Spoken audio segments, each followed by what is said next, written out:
Chers partenaires de l'Office de tourisme, l'année 2020 a été particulièrement éprouvante pour nous tous et pour vous plus encore que pour beaucoup d'autres. Que vous soyez hôteliers, hébergeurs, restaurateurs, commerçants,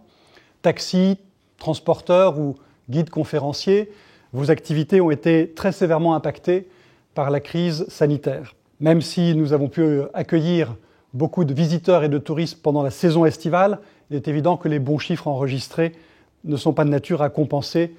le déficit sur les autres mois de l'année. L'Office de tourisme, lui aussi, a été impacté dans ses recettes avec la fin de l'activité croisière, avec la fermeture de ses boutiques ou avec l'impossibilité d'accueillir les groupes qu'il accueille habituellement. Mais l'Office de tourisme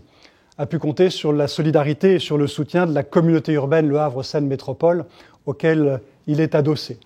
Vous aussi, je l'espère, vous avez pu compter sur les dispositifs de solidarité nationaux, régionaux, qui vous ont permis, je l'espère, de traverser cette période particulièrement difficile. L'année 2021, au moins pour le début de l'année, ne s'annonce pas sous de meilleurs auspices, mais elle offre la perspective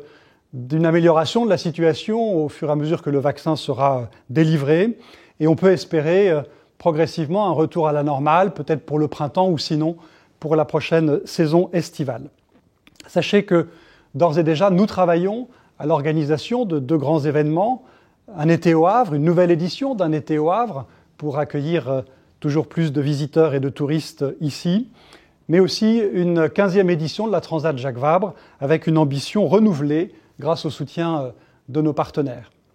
Et puis l'année 2021 sera l'occasion de célébrer deux anniversaires, le 60e anniversaire du musée Malraux, Maison de la Culture, et le 70e anniversaire de la pose de la première pierre de l'église Saint-Joseph, l'église Saint-Joseph qui est